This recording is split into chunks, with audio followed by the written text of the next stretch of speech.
Welcome to All Things Work. I'm your host, Ann Sparacco. Today we're exploring SkillsFirst talent management, an innovative approach to workforce development, and the SHRM Foundation's new Center for SkillsFirst Future. And joining us today to talk about all of this is Tiffany Nicholson, Project Director of SkillsFirst Future at the SHRM Foundation. Welcome to All Things Work, Tiffany. Thank you. Thanks for having me. It's great to have you. So tell us a little bit about your position with the SHRM Foundation and just why it's so important. I think it's really important for us to have the Center for Skills First Future and just kind of helping employers understand the importance of that base currency of skills and all of their talent practices. I think it not only opens up an even playing field, but it really is making a big impact on our economy as well. And so, can you explain exactly what Skills First Talent Management is and how it can help organization close those skills gaps and ensure strong talent pipelines for the future? Yeah, you bet. So, skills first talent management is the practice of hiring and advancing people on what they can do, their actual skills, rather than where they just went to school or what their last title was. It's about recognizing their ability, not just their pedigree. So, we're currently in a labor market where 2 out of 3 working age adults don't have a 4-year degree, yet 75% of open positions require one. I think many of these people, that are applying for these positions have developed highly relevant skills, whether it's through community college or training programs, or like myself in a military service. There's real life experiences that can be gained and brought to a position that really gives someone a chance to recognize and tap into that talent. So, I know you're very passionate about this topic. Do you have a personal connection to this, type of initiative, an innovative way of hiring?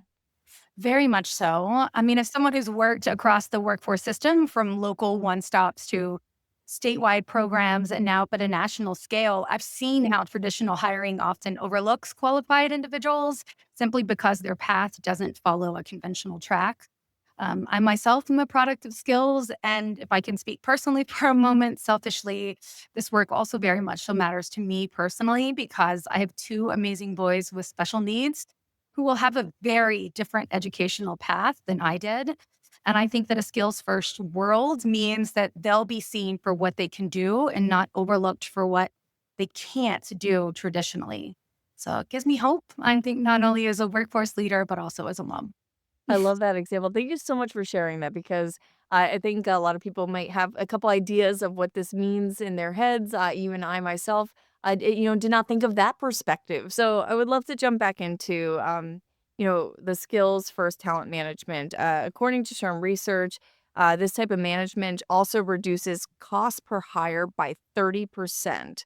So can you break down how it can have such a powerful financial impact on organizations? Yeah, you bet. So skills first hiring just makes business sense. I think when employers stop using degrees as that blanket requirement and they really start focusing on what people can actually do, everything starts becoming more efficient. First, you open the door to way more qualified candidates than you would have otherwise have seen. I think JFF found that removing the unnecessary degree filters actually gave access to 19 times more talent. That means you're not waiting around trying to fill these roles. You're filling them faster and with people who can hit the ground running. Second, you're making better chances. When you hire for skills, not just status, you're cutting down on those bad fits, which can be expensive. One bad hire can cost thousands in turnover and the retraining and the lost productivity. But I think when people are hired for what they're good at and what they love to do, they're more likely to stay and grow and perform.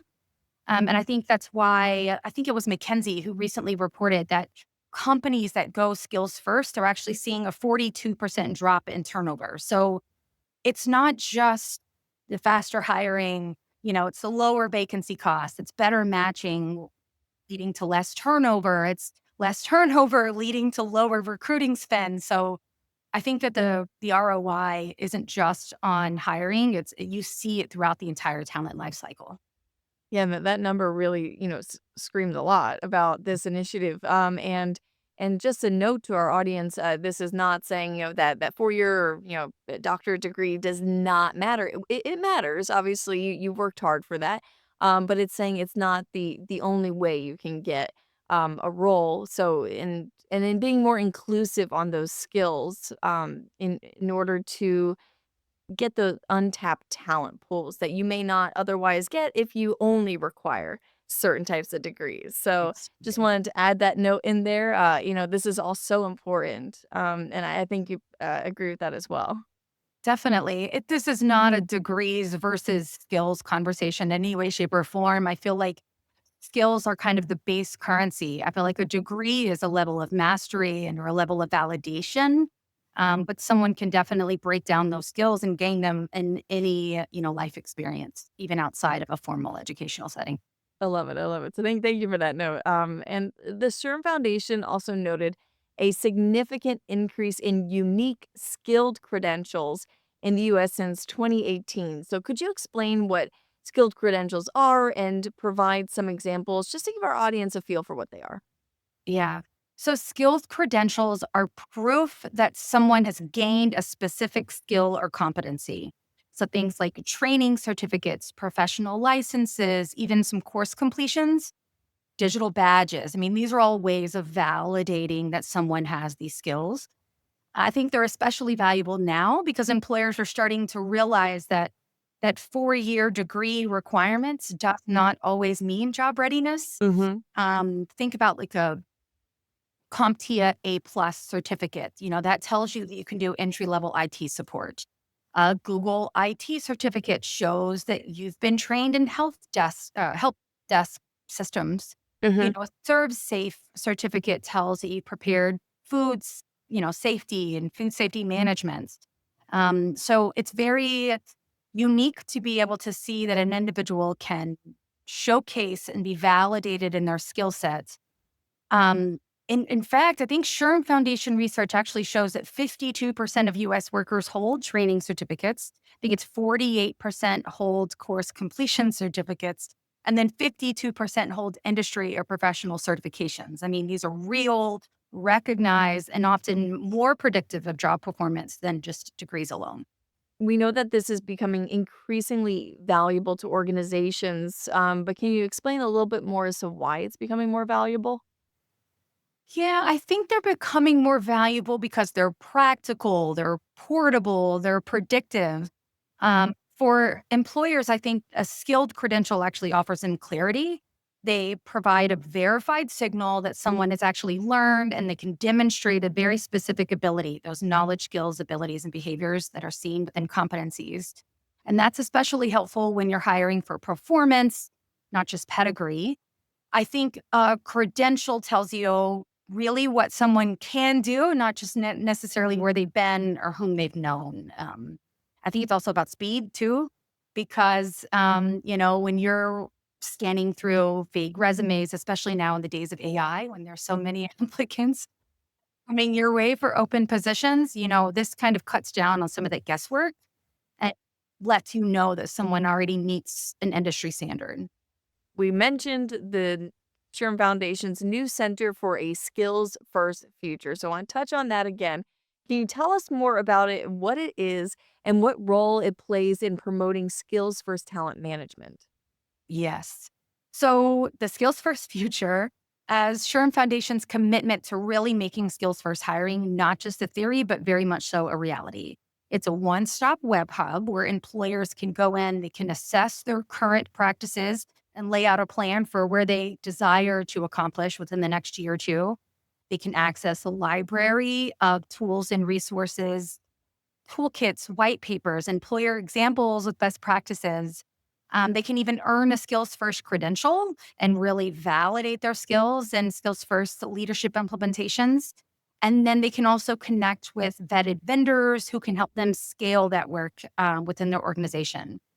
And the beautiful thing about all of it is that we did not build it alone.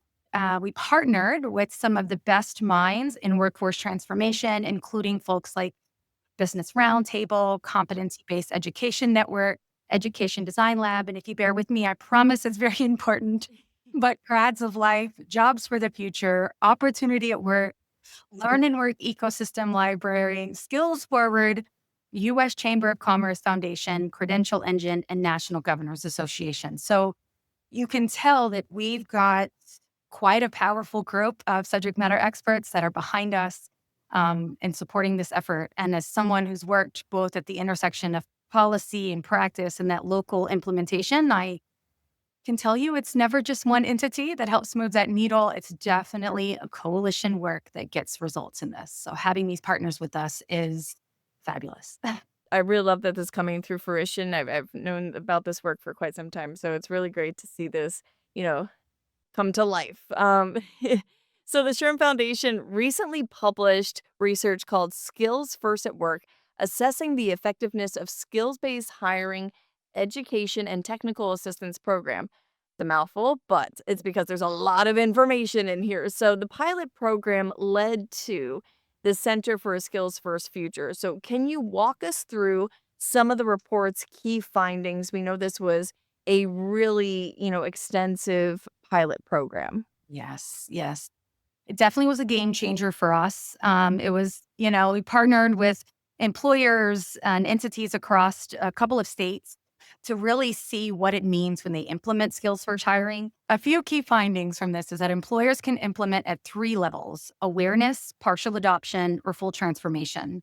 We found that with the right tools, even those small to medium sized organizations are able to make some major changes without needing huge budgets or tech overhauls.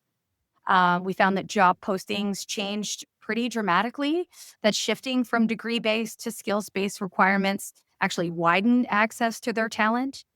And then one of the major findings for me that is very key is the collaboration. I think both internally, like with HR teams and, hiring managers, department heads, but also externally with those tech partners, your local workforce development boards, your community-based organizations. I think that partnership and those local ecosystems are very critical to momentum. Right. And so this study really shows the advantages and the real true effectiveness of a skills first approach. But what we also found was many organizations still say they're struggling to really take the initial step to adopt these types of practices. So could you break down a little bit for us, what these obstacles look like and maybe just why they are a bit of a challenge? Definitely. And I will tell you, I've been in the skill space for a little over a decade, and I have been fighting this fight alongside organizations and implementations. But I think this is a really important question because honestly, it's not usually resistance. Uh-huh. It's more often inertia, confusion, sometimes simply not even knowing where to begin. For a lot of employers, it can definitely be overwhelming. You hear skills first and you immediately think it means tearing everything down and starting from scratch, right? But Right. it's definitely not the case. In reality, I think most organizations already have most of the pieces, and most are even doing skills first implementations. They just need help kind of connecting them in a more intentional way, I believe. Hmm. A few of the common barriers that I've seen over my time in the space are definitely like legacy systems and tools. There are some applicant tracking systems that are often still set to kind of filter by titles. And I think even if an HR leader wants to open up the pool, sometimes the system itself can work against them. So I think it's a matter of, filters and finding the right tool for you.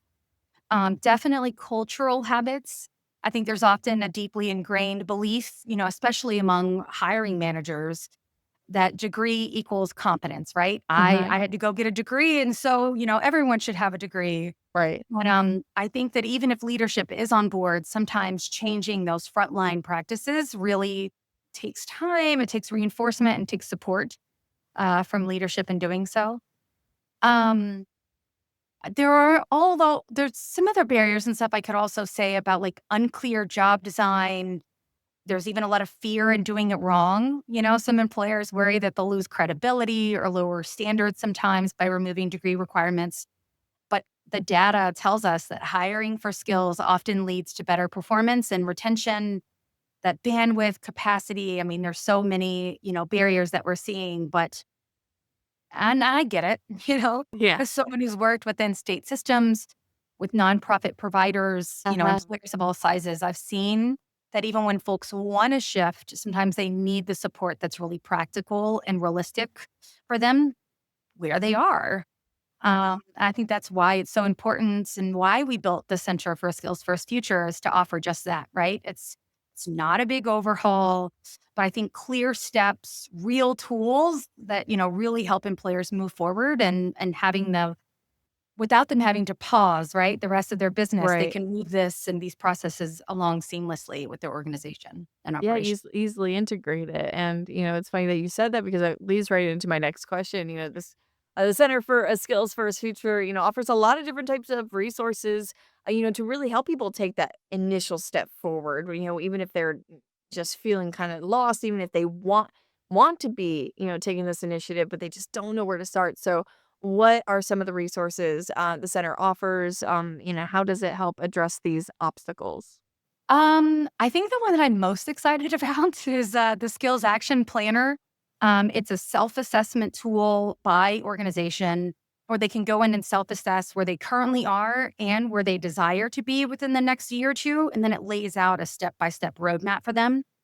The resource library includes templates, examples, checklists. There's over 500 resources in there, even some employer examples, to learn from employers that have done this, learn from their mistakes, learn from their wins and challenges that they face along the way. There's a vendor database that also connects folks to tech and those service partners that support skills first implementations. The vendor database connects you to tech and service partners that support skills first implementations. And then our credential program actually helps HR leaders gain the knowledge and confidence to lead those shifts inside their organization. So it's not about a one size fits all solution. I think everything that we built in the tool and everything we have built in the center is based on business outcomes, business case. It's industry agnostic, it's business size agnostic. And I think it's, a toolbox that helps them pick out what works best for their organization and then start making progress, even if they're strapped for time or resources. Exactly, and I love the note on that it's not a one size fits all. So, because every organization is different, based on just their needs and the industry that they're in overall. So, if you're tuning in and you're thinking, "I'm not sure if this is for me," it likely is because it's going to adapt to your needs. So I love that.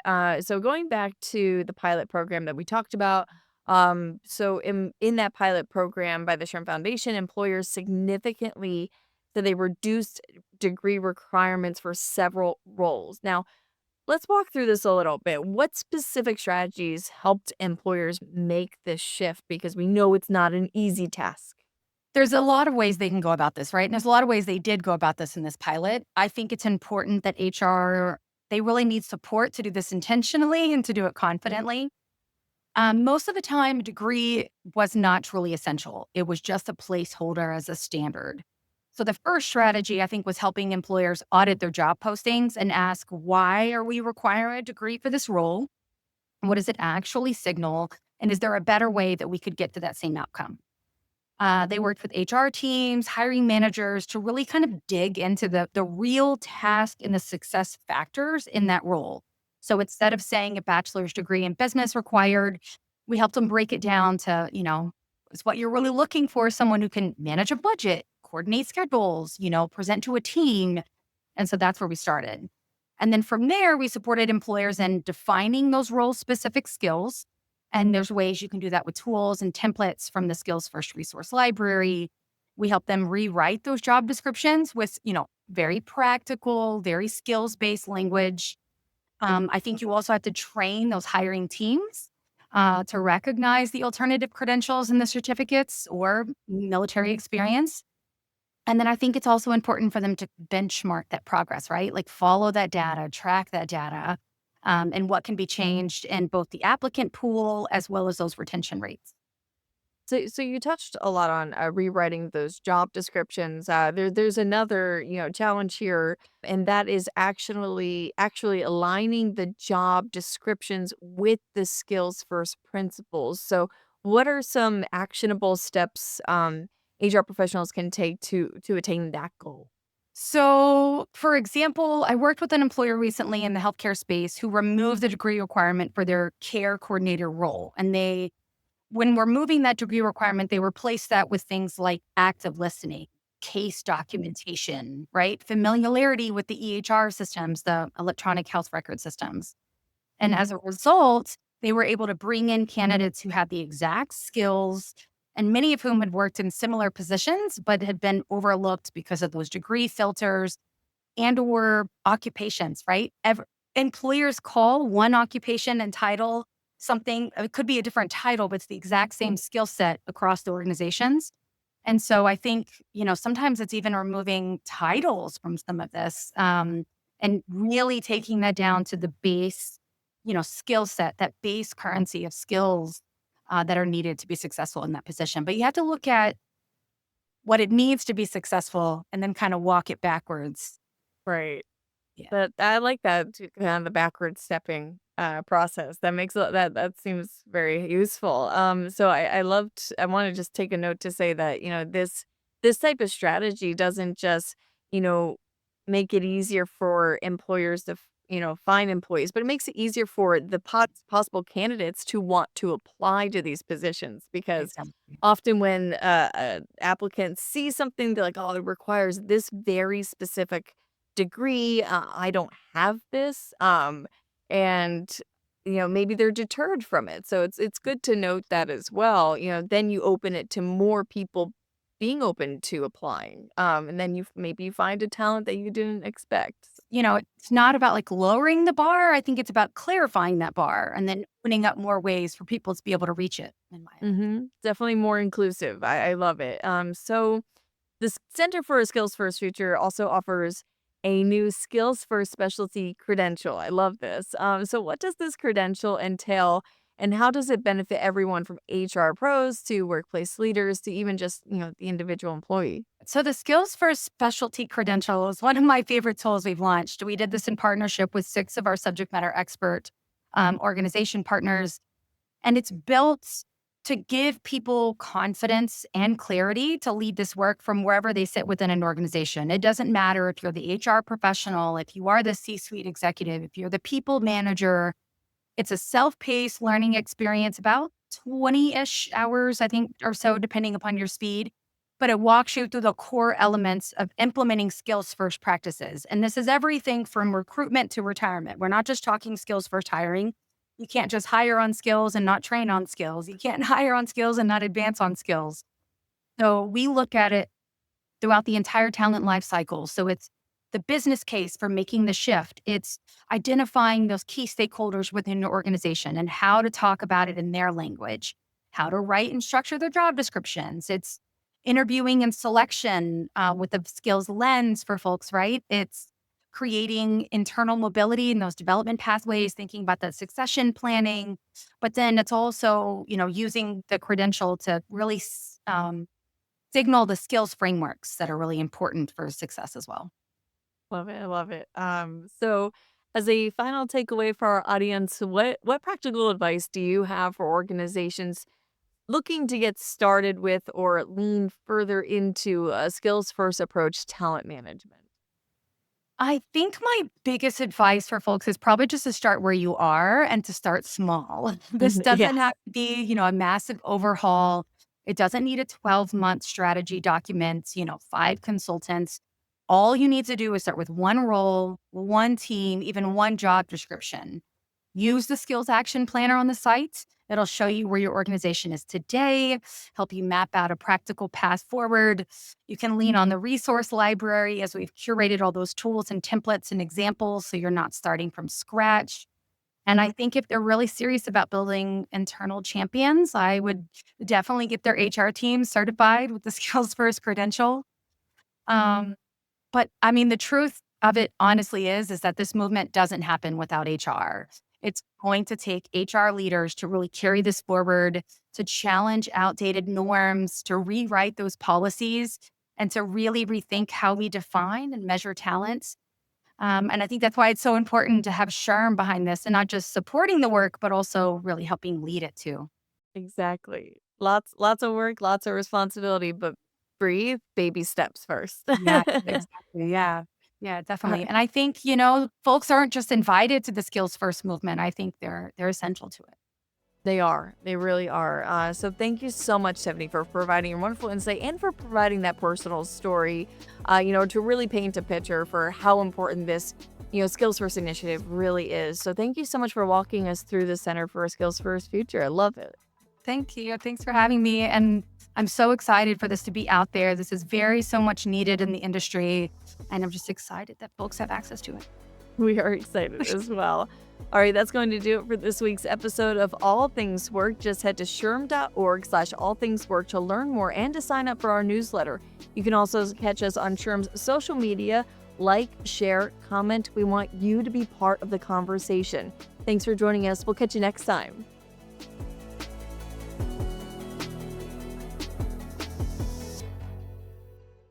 SHRM.